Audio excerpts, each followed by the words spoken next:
Hi everyone, it's Katie from Paradise Falls family. In this video we'll be continuing our Hong Kong series and moving on to our time at Hong Kong Disneyland. We'll cover our time here in a couple of videos, with this one focusing on the park itself, giving an overview of everything on offer and how we enjoyed our time here. If you already follow us, you'll know we're huge Disney fans, so we're really excited to visit a new Disney park, particularly one so different to the parks in the USA and France. The Disneyland in Hong Kong consists of just one theme park with 3 Disney hotels. There isn't a Disney Village like at the other Western parks, but there is the Inspiration Lake Recreation Centre, where you can enjoy the scenery, pedal out onto the lake, have a picnic and just generally relax. I'll talk more about the hotels in next week's vlog. We stayed for 3 nights at the Disneyland Hotel, booked using our Disney Vacation Club points. We stayed Tuesday to Friday, with the Thursday being the 31st of October, so Halloween Day itself. Although it's only one park, we wanted to spend 2 full days here to make sure we enjoyed everything that we wanted, having come so far, so we booked park tickets for the Wednesday and Thursday. We bought these directly through the Hong Kong Disneyland website, coming in at £330 for the 4 of us, which we thought was incredibly good value compared to the Western parks. The park tickets themselves generally seem to be a little bit cheaper, and then the extras once you're in are a little bit more pricey, probably in line with what we'd pay in the Western parks. The park does operate a reservation system, so be aware of this, but if you're just booking a couple of days like us, it's very easy. You just pick your start date when you book the tickets without the need for any further reservations.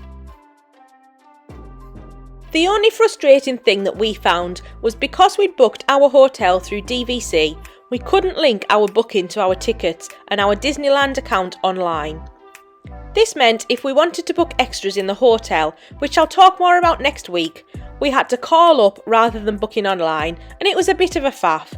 It wasn't a massive problem, but just something to be aware of when you're booking. The park itself is similar to the Magic Kingdom type parks in the West, using a loose hub and spoke layout with different lands radiating out from the central castle. There's a short walk from the parking lot, bus terminal and MTR station down to the main gates, which is similar to any classic Disney park, with the railroad station sitting above the manicured lawns. Once inside, you're greeted with the main square and Main Street, leading down to the castle. As with any other Disney park, this is where you'll find lots of shops, some dining options and a few minor attractions like the Art of Animation and Animation Academy, where you can learn to draw your favourite Disney characters. You've also got City Hall and the Main Street vehicles. In terms of dining and snacks, you've got the Main Street Market and Bakery, where you can pick up some Mickey waffles, but be warned the queues here were crazy long. Then there's various other stops for snacks, but 2 of the main dining options are the Main Street Corner Cafe and the Plaza Inn. The cafe is table service and offers a lot of Western food, as well as a Mickey and Friends afternoon tea option. We looked hard at this but decided against it in the end, given we had limited time in the parks. The Plaza Inn is described as Chinese food with a Victorian flair. It's classed as a signature or fine dining restaurant, so wasn't something we really looked into with the kids, as we didn't think we would get good value for money out of it. You then reach the main hub with the beautiful castle of Magical Dreams and Gardens. This is a really beautiful castle, with the backdrop being the hills and mountains surrounding the park. It's just absolutely stunning. This is also where the nightly Momentous show takes place, and I'll talk a bit more about that in a moment. There's also the Royal Reception Hall, where you can meet your favourite princesses, and a stage out front where there was a short show featuring Mickey and various other characters periodically throughout the day. We only caught this briefly, but it was pretty popular. We found in general the shows and character meets to be far more popular than the actual rides in this park, and these often attracted much bigger queues. For us, our kids weren't bothered about meeting characters on this trip, but we had to be on the ball to get into the shows we wanted to see. The character meet at the Duffy and Friends Playhouse was by far the longest wait in the park all day, often well over an hour or more. So if character meets are your thing, then be prepared to wait. But on the plus side, there are loads of characters out and about. I've mentioned Duffy and the Princess meets, but we frequently saw characters out and about like Coda the Bear, Captain Hook, Wendy, various Avengers, Buzz, Woody, Jessie and Tinkerbell, and there's too many to name. There are loads listed on the app, but be warned, these don't appear every day, so check your app on the day so you're not disappointed. We started our first morning at park opening at 10 AM in the new Frozen Land, the World of Frozen, at the back of the park. We'd been stalking the wait times on the app in the weeks before and noticed that this was one of the most popular areas with the longest queues, so we headed here first thing on park opening. There are 2 rides here, Frozen Ever After, which is basically a copy of the version in Florida, a boat ride through the Frozen story with a small log flume inside. It's all very family friendly. And then there's the new Wandering Oaken's sliding sleighs.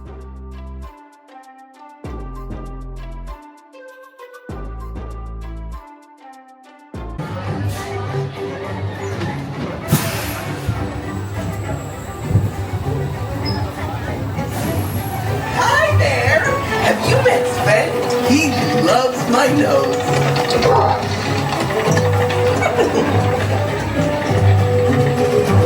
我哋送啲朋友仔上到山頂，佢哋就可以上路嚟㗎咯。拜拜。This is a family roller coaster, probably comparable with the Barnstormer in Florida, or maybe the Seven Dwarfs Mine Train in terms of intensity. It's a lot of fun, very smooth and well done, but it's incredibly short. We rode it once and again the following morning, but I wouldn't say it was worth a long wait as it's over in less than a minute. Luckily, we walked straight on both times with no queue at all. The land itself is beautifully done. It's made to look like Arendelle, with loads of good photo opportunities. There's the Northern Delight shop which sells souvenirs and treats, so we picked up some candied apples here. But there's also the quick service Golden Crocus Inn if you want to look for something more substantial. We looked at this a few times but never tried it, but it did look a decent option for a quick meal. The World of Frozen Land sits at the back of the park behind the castle and Fantasyland. For us, once we'd finished in here, we headed through Fantasyland over to Tomorrowland to do some more popular rides while the queues were short. We actually found that the queues didn't really build up until mid-afternoon, and even then they weren't bad at all. So basically, by going early, we could almost ride whatever we wanted to with next to no queues. It might be different at the weekends, but for us it was a breeze. If you look on our Instagram story highlights, you can see the actual wait times for everything we rode on this trip. We were so impressed with next to no waits on almost everything. First up in Tomorrowland was Hyperspace Mountain, which was pretty much a walk-on. It was similar to all the other classic Space Mountain rides, but this one had a bit more of a Star Wars theme as you speed around. It's probably more like the version in California, in that you sit side by side with a lap bar. It's a really smooth ride, really fun, and was one of our favourite rides of the trip. We only went on once on the first day, but were able to ride twice more on our second day, given the queues were so short. Next up was Ant-Man and the Wasp Nano Battle. This is basically their Buzz Lightyear Astro Blasters ride, but Ant-Man themed and much better technology. You're taken through the ride, blasting bots with your laser, racking up the highest score you can. It's loads of fun, and we noticed rarely had much of a wait at all. The same goes for the Iron Man experience, which is a simulator ride, much like the Star Tours version in other parks. We rode this straight after Ant-Man and really enjoyed it. You're flown over and around Hong Kong itself with Iron Man, and it's a really fun twist. We intended to come back to do both rides again the next day, but ran out of time. But both are unique to this park, so are must-dos in our opinion. Opposite these two is the Iron Man Tech Showcase, where you can meet Iron Man, and then the standard Orbitron ride. Orbitron is pretty slow loading, so sometimes has slightly longer queues, but we squeezed it in on our second day with just a 5-minute wait. It's basically the same as the other parks, so not essential, but we wanted to ride everything while we were here. In terms of dining, there's various snack carts, but the main two options are the Comet Cafe and the Starliner Diner. The diner is a quick service option serving Western food like chicken and burgers. We actually ate lunch in the Comet Cafe on our second day, which served a lot of rice and noodle dishes and was pretty decent food. We found the food generally to be fairly good, but a little bit on the pricey side, as you'd expect in a theme park. For example, we had the teriyaki beef for around 145 Hong Kong dollars, so around £15, and the kids' meal, which was chicken breast and rice, was around 110 Hong Kong dollars, so around £11. For our first day though, we carried on around the park and stopped at a couple of trick-or-treat stations. These are dotted around the park, and you can stop as many times as you like to get some treats. They give out the same treats at every stop, marshmallows and jelly sweets, and you have to do a little trick to get the treat. Usually it's a little dance or something like that, which is fun. By the end of our trip, we basically had a sack full of sweets. This was all free and included in your ticket, which was nice.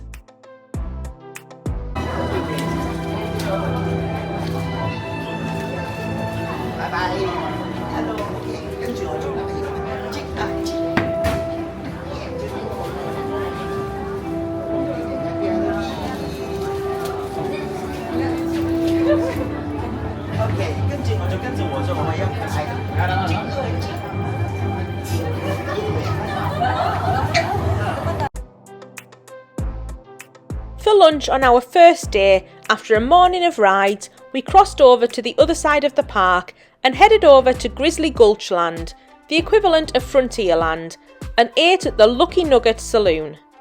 This looked like it had some Western food like chicken nuggets and fish and chips, but we weren't that impressed with the food here, so didn't come back again. But it did the trick, and then we hopped straight on the big Grizzly Mountain Runaway Mine Cars, basically their equivalent of Big Thunder Mountain. This again only had a 5-minute wait, and we rode it 3 times in a row with barely any queue, which felt crazy as it was the middle of the day. But it just never seemed to be that popular.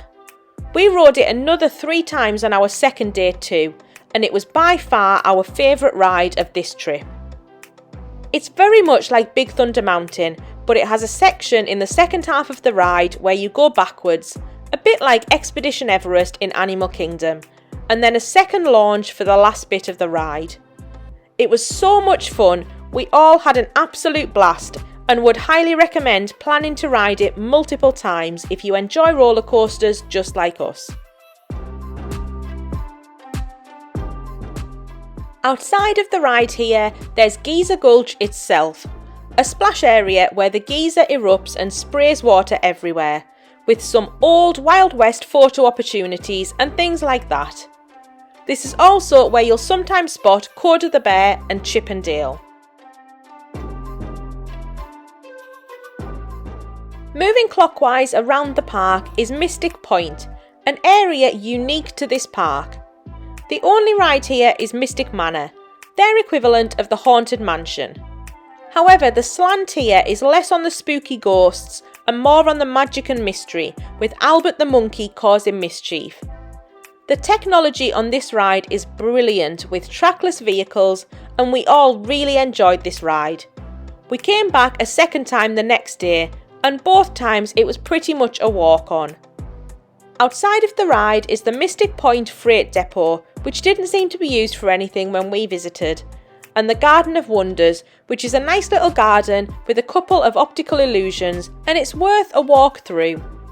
For dining, this is where the Explorers Club restaurant is, and it's where we ate later that evening, so I'll come on to this again in a moment. For us though, our next stop was the Let's Get Wicked show, put on especially for Halloween. This was located in Adventureland, in the theatre usually used for the Festival of the Lion King, which wasn't running while we were there. We picked up some snacks from outside and then enjoyed the show, which was basically a number of performances by various Disney villains. It was a fun show and a nice addition for Halloween. Again, this show was really popular, so we had to make sure we got there early to get in.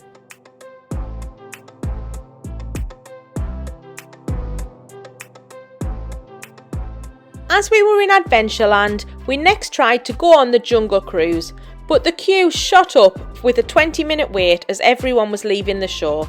So we left it until later in the day when it was back down to just a walk on. I'd say yes, it's worth going on. The technology and effects are much better than this ride in the Western parks, and it was nice to ride a different version of the ride. However, the commentary wasn't in English, and one of the main aspects of this ride is the commentary and the jokes, so this aspect was completely lost on us. This was to be expected though really, and we're glad we tried it, but we didn't go back on. The only other ride in Adventureland is the rafts over to Tarzan's treehouse. This was about the only ride we didn't do, as it looked just like the standard tree houses in the Western parks, but it did look fun if you have the time. I've already mentioned the Festival of the Lion King show, which usually runs here, but there's also a Moana stage show, which runs periodically throughout the day. We didn't catch this, but if you're a huge Moana fan, then check it out. In terms of dining, there's loads of cool snack carts outside of the Festival of the Lion King. Then there's the Tahitian Terrace, which is a quick service focusing on curries, and the Riverview Cafe, which is where we ate on our second night, and I'll talk through later. Adventureland in general is brilliantly themed, a really cool area and really well done. The gardens and walkways are fantastic, and there's a little splash area and a seating area under the trees, and this is where we spotted Captain Hook and Wendy doing a little story time performance as we walked past, which was really cool. And then we stop like this, all together. We move to the side, and then we drop. Okay, everyone, all together. Ready? And one more time, Captain Hook. Up like this. Stop like this. Move to the side, and we drop. Well done, everyone. You're brave and strong like John and Michael. But as for you, Captain Hook, I just see that you're on your way. Next up for us was Fantasyland, and we stopped in here to do some of the smaller rides. We were able to ride the carousel and the teacups without a wait, and then wander the fairy tale forest, which is a collection of scenes from classic Disney stories in some lovely gardens. There's a couple of other rides in Fantasyland, which we did later in the day and the following day. Winnie the Pooh, Dumbo, PhilharMagic, and It's a Small World, all of which are very similar, if not exactly the same as the rides in the Western parks. Then there's the Fantasy Gardens, where there are usually character meet and greets, and the theatre for Mickey and the Wondrous Book, which is a brilliant show that we caught the following day. It's partly in English and partly in Chinese, but manages this well with subtitles, and it's a great collection of Disney songs, so a must-do show in our opinion. So after a couple of rides here, we caught a bit of the castle show, enjoyed a snack from one of the carts around the park, and did some shopping back on Main Street. Our plan was to see the parade, but it was so busy and we couldn't get a decent spot, so we gave up and rode Jungle Cruise instead, which was back down to a walk-on, and did a little bit more trick-or-treating. Then it was time for our evening meal. We'd done our research and there were quite a few places we wanted to eat in the park and at the hotels. But these all add up and we only had limited time, so we restricted ourselves to 2 reserved sit-down meals, one each evening in the park. The first was at the Explorers Club restaurant over in Mystic Point. There's a dining package on offer called the Explorers Semi-Buffet Dinner, which includes admission to the Momentous special viewing area. We really wanted to see this fireworks show, so this package was a no-brainer for us. We booked and paid for this in advance, coming to around 1,900 Hong Kong dollars or around £190. So it's not cheap, but we justified it on the basis that we weren't booking any paid for fast passes or early entry passes, and it would save us queuing for the fireworks show and having the stress of getting a decent spot. The time of the meal wasn't shown on the ticket, which was a bit frustrating, so we had to check this earlier in the day, so make sure you're clear on this. We checked in at the restaurant at 6:15 p.m. and were seated quickly. The restaurant has really cool theming with different rooms themed to different countries. For the meal itself, you had a choice of a couple of main meals and then the starters and desserts are buffet style.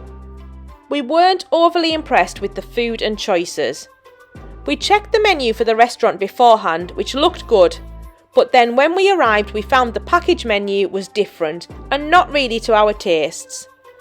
I wouldn't say it was great for the kids or for allergies in general, so while there was quite a bit of food and all of good quality, it just wasn't what we were expecting and wasn't to our tastes, so we didn't have a great meal here, which was a shame. We've heard great things about this restaurant though, so maybe it was just the package or maybe it was just our personal tastes. Anyway, we still had our reserved viewing for Momentous to look forward to. Before that though, we still had some time, so squeezed in a ride on It's a Small World and Winnie the Pooh before heading over to the castle for around 8 p.m, half an hour before the show was meant to start. We found the reserved area to be largely empty, right at the very front of the castle, in front of the rest of the crowds, and the reserved area never got that busy, which was really nice.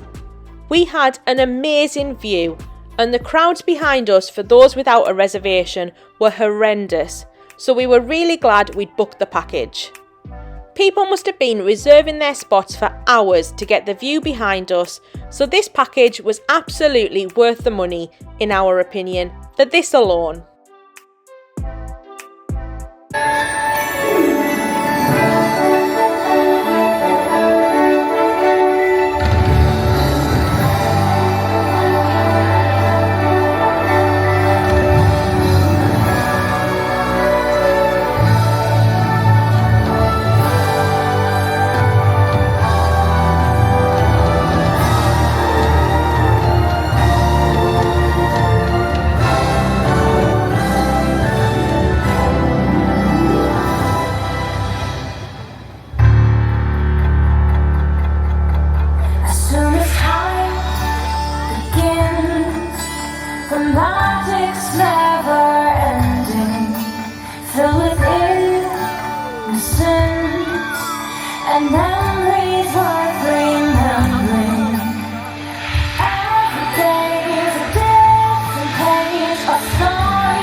People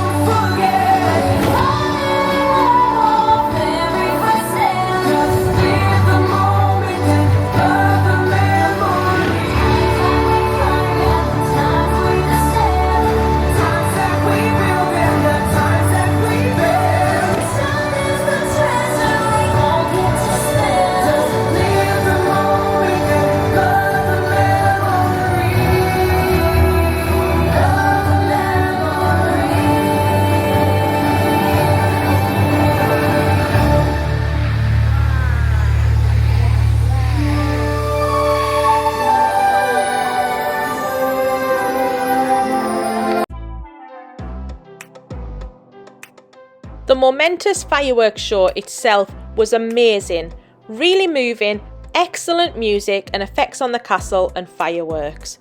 We loved it and it's a must do if you're here, even for only a day.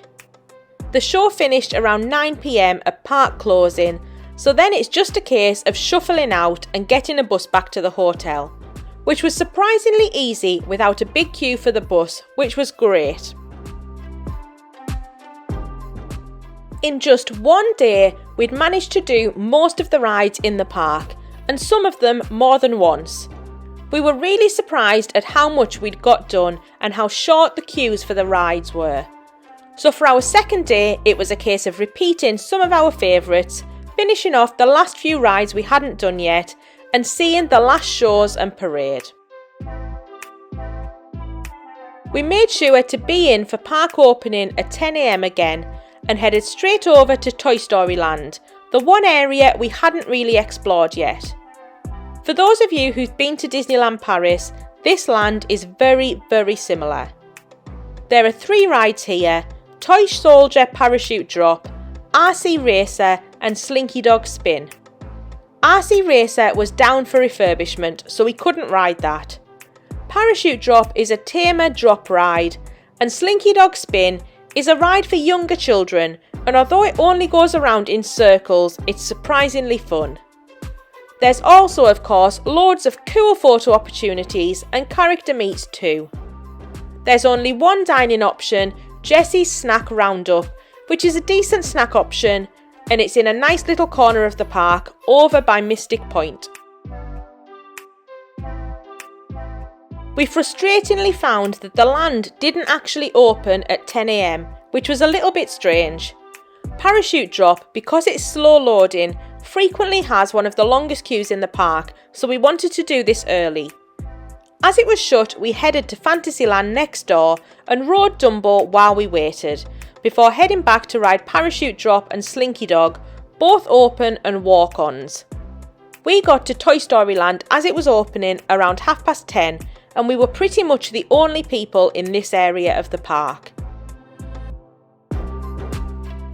We carried on around, had some snacks, rode Mystic Manor and Big Grizzly Mountain again a couple of times, and then it was time for lunch over at Comet Cafe, as I mentioned earlier. Then we made sure to get in line for Mickey and the Wondrous Book and enjoyed watching that in the aircon, before riding Space Mountain a few more times, Philomagic, which was very similar to the Western versions, rode the Railroad, Orbitron, and then had some chill time shopping and snacking while we waited for the parade. We were more on the ball for the parade today, getting a spot early on Main Street. The parade runs twice a day, and at this time of year it was a special Halloween parade.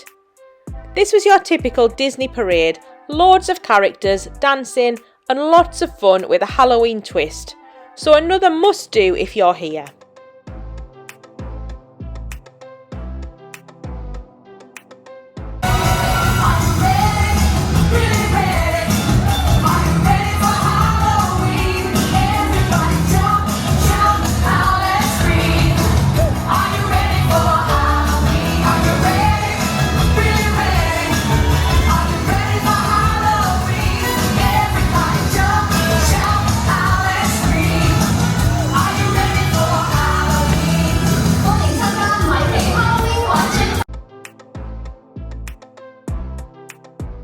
Today was Halloween, and we did notice it was busier than the previous day, with loads of people getting into the spirit in fancy dress. As a result, queue times were up a little, although still nothing crazy, so we did take it easier over the afternoon, which was fine, as we'd ridden basically everything by now. We spent a bit of time in Fantasy Gardens, and then had one last ride on Big Grizzly Mountain in the dark. Then it was time for our evening meal. For our second evening, we'd booked the Jack Skellington The Nightmare Before Dinner at Riverview Cafe in Adventureland. We wanted to do something special on Halloween, and this looked really cool. It was around 2,200 Hong Kong dollars for the 4 of us, so around £220, so not cheap, but it's a character meal which you always pay a premium for in the Disney parks. Check-in was at 7:30 p.m. and we were taken to our table. The cafe was decorated brilliantly, and although it was a set menu, we had little menus waiting, and we were given one free Jack Skellington hat to wear as we'd booked for 4 people. The meal came with a fruity mocktail with noodles that looked like worms. Then for starter it was a caprese salad, before the main, which was a platter of barbecued meat including beef, sausage, Cajun chicken and pork ribs, all with unlimited refills. There was also a vegetarian pasta option. For dessert, everyone got a trio of dessert which were lovely and really well decorated.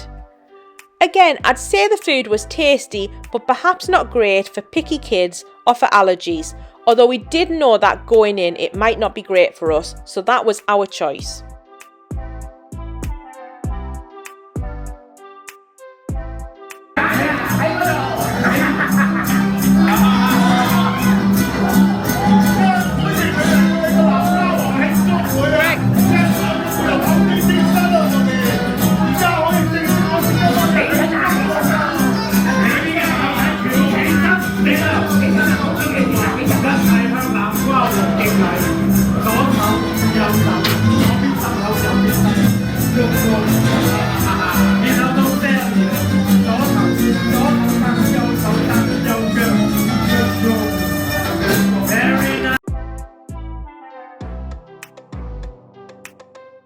In terms of the entertainment throughout the night, this was really good. It was very different and brilliant if you're fans of the film. Lots of it was in Chinese, so at times we had no clue what was going on at all, but it was still really fun. They have several different characters roaming around and interacting with the guests. We didn't get a lot of this because of the language barrier, which made it a little bit awkward, but that can't be helped. Then everyone got a chance to go up and get a photo with Oogie Boogie and Jack and Sally, along with an autograph card, so it was really well organised in this respect too. So overall, a really fun night. It was something really different and something worth doing. If we were going back, I'm not sure we'd do it a second time, but it's worth giving it a go if you're here for Halloween.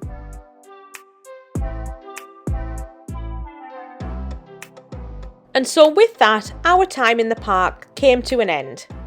We'd had a fantastic time, absolutely brilliant, and we all loved Hong Kong Disneyland. For us, the 2 days was perfect. We were surprised how much we managed to fit in, and really a third day would have just been repeating rides again and again, so 2 days was just right. We did have a full day the next day before we flew home, so we always had in mind that we could buy another day pass if we really wanted, but it wasn't necessary. To finish now, I'll just talk about some of the bookable extras. There's quite a few add-ons available to book online on the Hong Kong Disneyland website, and we spent some time going through these to decide what we wanted and needed. To summarise, the main options are your fast passes and early entry. The fast pass options are called Premier Access, and there are different packages on offer, from just one attraction to a package of 8 attractions, 2 shows and a Momentous reservation, with varying prices going up to 660 Hong Kong dollars per person per day, so around £66 per person. Or if you want to book early entry, this gets you into the park an hour early, although keep in mind not everything will still be open, and this is around 200 Hong Kong dollars or £20 per person. It's all fairly confusing with so many options, and in the end we just decided we'd stick with the basic park ticket with 2 days, and if we needed something we'd buy it on the day or even buy a third day given how cheap the park tickets are. But given everything we got done, we really wouldn't recommend these as a must-have. We managed just fine without them. There is a standby pass button on the app, but we only ever saw that the Playhouse in the Woods was on there, and it was always unavailable, so we never worked out if there was anything else on here or how it worked. Speaking of the app though, generally this was really good. We only really used it for wait times as we hadn't been able to link our booking. But it was easy to navigate, easy to use, and always seemed accurate. Definitely make sure you download this before you come. So I think that covers everything in relation to the park. Hopefully this will be useful for your planning, and please make sure to give the video a like if you enjoyed it, as it makes a big difference to the channel. Next week I'll focus on the Disneyland Hotel where we stayed and give an overview of that, so make sure to subscribe to our channel to catch this. In the meantime, if you've got any questions or any other tips, then please let us know in the comments below. Thank you all so much for watching.